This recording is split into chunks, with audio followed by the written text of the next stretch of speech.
Hello, here is Alex from BC Designer, and in this video I'm going to explain 12 steps that one need to pass to get to a perfect key performance indicator, KPI. And that's the diagram that we'll actually follow to talk about these steps. And as you can see, we have here 12 steps, and we'll discuss them in detail. And if you're looking for more specific information about KPIs, finding KPIs, using them, I can recommend you my book. And basically there you can find some answers. So it's 10-step KPI system. You can find it on Amazon or on our website, bcdesigner.com. And let's start with the steps of the this KPI template of these 12 steps. And the first starting point is that this diagram is divided into basic level that you see on the right, the blue zone, and expert level. So in basic level, we have just, I think, 4 steps. So that's the steps that I recommend for any key performance indicator. So let's start and let's see what we have here. So the first step, it looks like it's really obvious one, that we need to define the name of a key performance indicator. But here many business professionals face one interesting challenge. Many people are trying to make the name of KPI more complex, adding more details, as much detail as possible to the name of this KPI. So sometimes you might find KPIs like increase sales by 15% within the first year. And actually this approach will generate a lot of problems for us because in this case we actually mix in the name of the metric, in the name of this indicator, different parts. So when user the target, which is 15%, and we use the optimization function, which is in this case increasing or decreasing. In this case, we want to increase sales, so KPI growth, it's optimization function. We also mix put in this KPI the measure units, which actually is not clear if it's percent or if it's sales in dollars or whatever. So don't do this. If you need my arguments about why you should avoid this, I would recommend you to check out the KPI system, the full version, where this is explained in detail. So the first step is to define the name of the KPI. And also I have added some slides for the users of BC Designer software so that you have some match between what I'm going to talk about and what it means in the interface of the software. So in the interface of the software, you have tabs below. If you select some indicator, you have some tabs. And on these tabs, you can start filling in the details for the indicator. So you have a field for the name of the indicator, and you also can fill in the description, the measure units, and pick the optimization function. So in the software, it's a little bit easier. Okay, the next step on the basic level is that we need to align KPI with a strategic goal. What does it mean? It means that we have certain metric, we have certain KPI for some reason. We're not just measuring things because we can, but we're measuring things because we want to achieve certain goal, strategic goal if you want. And this metric, this indicator helps us to validate our efforts or to validate the results achieved. And it always should be linked to some strategic goal. So the example that I often share that when we're talking about, for example, improving agent response time, if we're talking about customer support service and we want to improve agent response time, and there is some strategic goal behind this. So the goal is to basically improve customer service. But in many cases, people want to track something and they don't see any goal behind it. They don't understand what the goal stands behind it. A classical example that in some companies, managers are trying to measure the effectiveness of, let's say, software developers by tracking the number of lines of code that they have created. Yeah. So this metric might exist, but it's not really clear what goal stands behind this metric. And I'm not sure if there is any goal behind it. So in this case, probably like if the goal is to make sure that software engineer is working good, that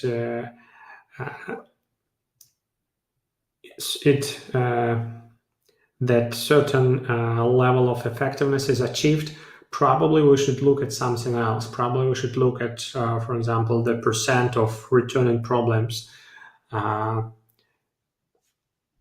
users experienced when when the software engineer created this code.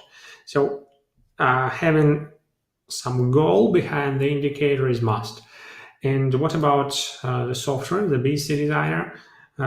Basically, the software pushes you towards this logic as well. So, for example, like in this case, I have a customer perspective. I have an item with some sub-items. So in this case, provide excellent customer service is my goal. And inside this goal, I have two indicators. So the software pushed me towards this logic that we have to have the business goal, in this case, provide excellent customer service. And as you can see, the icon of this goal is a different one, this bar chart. And we also have two indicators aligned with this goal that are KPIs and metrics. So the software helps you to keep this idea that indicators need to be aligned with a strategic goal, and the software helps to do it for you by design. Okay, step 3, where we have to define the reference points for the indicator. So why do we need to define these reference points? Why do we need to define baseline, target? Because if we just say that, okay, for example, customer satisfaction is 70%, and it's not clear what does it mean. So 70% in the case of your organization, is it good or bad? We need to have some reference point to say that, okay, last month it was like 50%, so having 70% is actually a very big improvement. And the same, we can say the same about the target. Having target helps us to understand where we are on this scale. That's the first reason. And the second reason is that we have to normalize the values of the metrics. What do I mean? Imagine that you have two indicators. One is measured in US dollars and another is measured in hours, like response time. And we cannot compare them directly because it won't make any sense comparing the value in US dollars and the value in hours. But if we normalize, if we put these values on certain scale, like on the scale from baseline to target, then we can calculate the performance, the progress, and then we can compare these two values without any problems. So what about software? Well, the software automates all this, of course, so it helps users to put current value, baseline, target, and the performance is calculated automatically. And the same happens with optimization function. Users don't have to think a lot about how to calculate the performance, as the software does it all for them. Okay, and the final step in this basic level is that for any indicator, we have to decide how the data will be collected. And if it's just copy-paste from certain data source, or if we need to connect to some database, or if certain steps need to be followed to gather necessary information. So you need to be really clear about how you get the data into the indicator. And obviously, you need to make this process repeatable. So you need to have a certain standard of measurement. And you need to explain to your team that, for example, to find the value of this indicator, you have to follow these 3 steps under certain conditions, so that the results would match with this logic over time.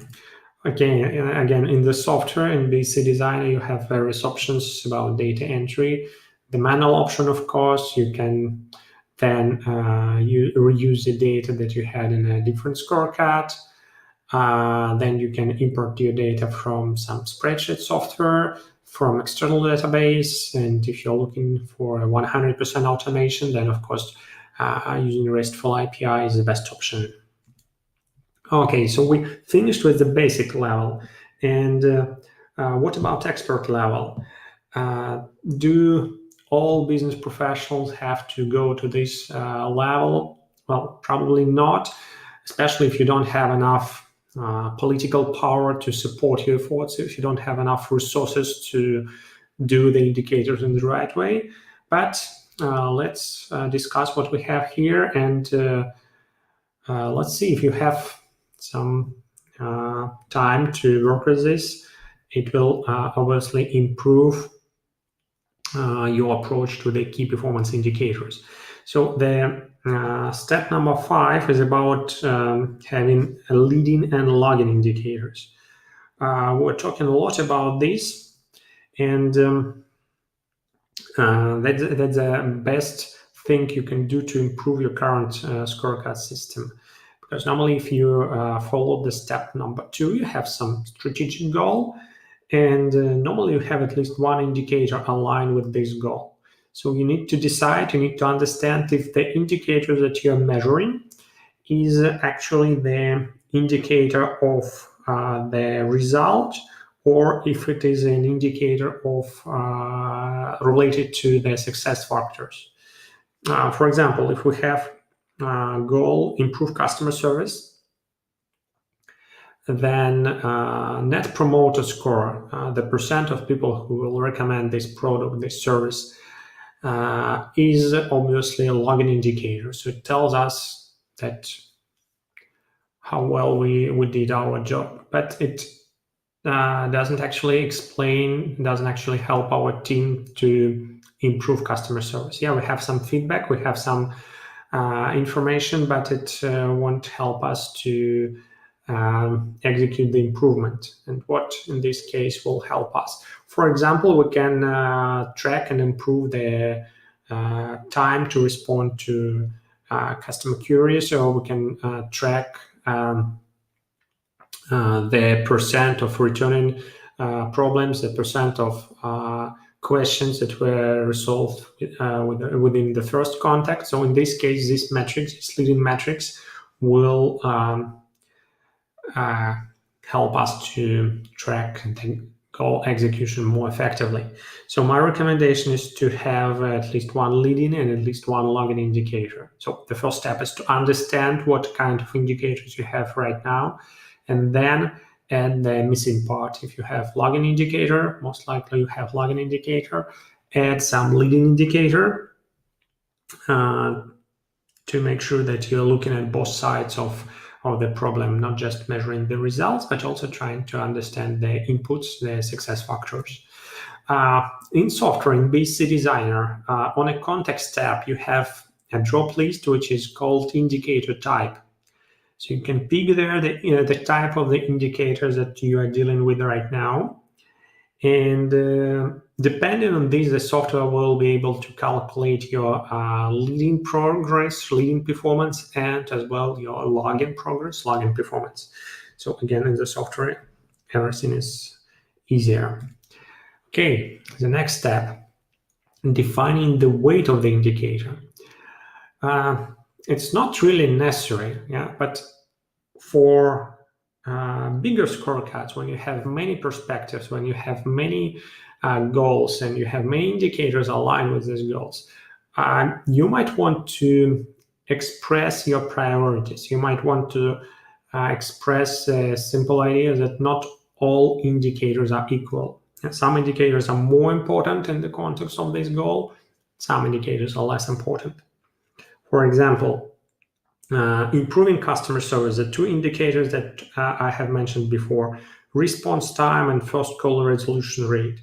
Probably the response time is important, but first call resolution rate is a kind of a little bit more important. So to express this idea, you need to specify the weight for the indicator. You need to take into account this weight when you will be calculating the performance. And on our YouTube channel, you will find some examples how you can automate this with Excel spreadsheet software. And of course, in BC Designer, you can also automate this, but it's much more easier. You just go to Performance tab, you put the relative weight or this metric of this KPI in the weight field, and that's it. The software will do the rest, will calculate the performance of the goal respectively. Okay, the next step, agree on update interval. So when you create certain indicator, you need to understand how often you want to update it. For example, customer satisfaction rate, you won't be able to update it daily, because probably you don't have enough data, and the error level will be too high. So in this case, if we're talking about building a strategic scorecard, the KPIs for strategic scorecard, then the best update interval is probably monthly, quarterly, or annually. So make sure that in your scorecard you have specified how often you will update your indicators. And why don't we update them monthly, daily, or whatever? Because we have the cost of measurement. Even if you just enter a new value in the field and the software, there is certain cost of measurement, cost of data input. So try to select a reasonable update interval. Okay, in BC Designer, you have values editor where you can adjust many settings of the indicator, and one of them is update interval, and you just pick the right one, like update this interval monthly on the first day of the month. And the good thing that software will be able to help you to maintain your scorecard up to date by sending you some reminders, like for example, please update your indicators. The update interval is coming in 3 days, so it's have to update it today, and it will also remind you about the updates, the indicators that you have forgotten to update. So it helps you a little bit with this. Expiration date. I saw it on some scorecards, like we create some indicator and this indicator need to be revised, or it will be expire in 1 year. I think it's a good idea to discuss the expiration date for the indicator, and I think it's a good idea to have it in mind when you create your scorecard. But for my opinion, it's the goal that expires, not the indicator. So in the most cases, of course. So make sure that once you change your goal, once you convert it into something else, make sure that you revise your indicators and just check if some of them have expired and or need to be updated. So how it happens in the software? Well, in the software you have like I mentioned before, you have a business goal, you have some indicators aligned with this, and probably this goal, like provide excellent customer service, if it won't be relevant for your strategy anymore, you will just delete it. And by deleting it, you will also delete the metrics aligned with this goal. Or if you don't want to do this, you just drag and drop metrics to another goal, to another place, and you will keep them. So that's a natural way how the indicators expire on your scorecard. Of course, having a separate field probably will make sense in the case of your scorecard. Okay, step 9, cost of tracking KPI. Here we have to balance the cost of measurement with the value of measurement. So, for example, if I'm tracking something, I want my efforts to pay back in the form of some interesting findings. And if you track something simple like customer satisfaction, then probably the cost of measurement is low. You just pick the right value from the database. But we also need to look at how this data appeared there in the database. So if it was sourced from the customer survey or from other source, understanding the cost of measurement helps to make sure that the indicators that we have are healthy, not just from the viewpoint of relevance to the goal, what we had in step 2, but also from the viewpoint of economic relevance. That's also important. In the software, I saw users of BC Designer who tracked this cost of measurement via initiatives. So when you have your indicator, you can access initiatives and you can map there whatever information you need.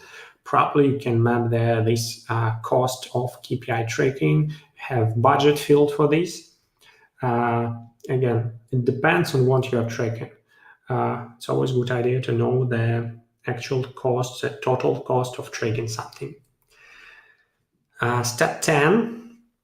On this step, we have to decide who will have an access to this indicator and who will be responsible for this indicator. And talking about this, we can discuss certain life cycle of a KPI. So we start with a definition, what we had under steps from 1 to 4. We have data collection. We have then, when we collected this data, we need to analyze it regularly, to report on it. We need to update the indicator regularly. And finally, what we discuss under step 8, we need to retire this indicator one day. So all these steps of this life cycle are can be different roles. So we can assign different persons who will for example, define KPIs, and different person will be responsible for entering data in the KPI. Yeah? So you need to understand the roles model that you want to reproduce, and you need to decide how transparent you want to be with your team. And of course, we don't recommend to create informational silos, but if that's what resonates with the needs of your business, just make sure you created this role model when you started with your indicators. Again, in BC Designer software, you have a sharing option that gives you an access to different settings that you can adjust to make sure that right people have right access to the scorecard. Like you can give an access on the level of scorecard or on the level of specific indicator. You can decide if you want a person to view the scorecard only or to modify it, or probably to modify only the values of the indicator, but not the reference points, not the baseline, not target. So that's how the software can help you to make this a little bit more automated. Step number 11. Probably if you don't have resources to implement all these steps from expert level, I would recommend to implement this one. What it is all about. When we create an indicator, we need to decide how exactly we are going to use this indicator, or how we are not going to use this indicator. Why it's important? It's really important in the cases of indicators aligned with bonus calculation. Why? Because if you create certain indicator and your team knows that you're going to use this indicator to track to calculate their bonuses, to calculate the incentives that you are going to pay, then believe me, they will find the way to gain this indicator, and it will make more harms than good. So be transparent with your team from the beginning. Declare how you're going to use this indicator, and probably it's a good idea to say that this indicator will never be used to calculate bonuses and these things. Probably this indicator is for your self-control, these things, so it helps. A good example to look at in this sense is OKR framework, Objectives and Key Results framework, where the indicators, key results in that case, are never used to calculate bonuses, never used to understand the performance. They're more for self-improvement purposes, and it actually really helps to get better results, to get objective results. Not biased by the thing that I'm going to change KPIs in some way to make sure that they're in green zone and I'm getting paid my bonus. On bcdesigner.com you can find an article where we discuss many cases related to this problem. In BC Designer, you can declare the use scenario that you plan in the description, or you can use initiatives to do the same, to have different options. Step number 12. In this case, we need to plan some work for future, because when we create certain indicator and align it with certain goal, we expect that it will affect the behavior of our team in some way. Like, for example, we add time to response indicator to the certain business goal, and we expect that people are going to respond faster. And what we need to do, we need to plan a certain control point in the future. What we're going to do when this control point happens, we need to look at our expectations about this indicator, and we need to compare them with reality. Like, for example, we expected that people will respond faster, but we didn't expect that people will give a short answer that will be not really useful for our users. So that the comparison between the expected behavior, expected changes, and the changes that we have today and right now.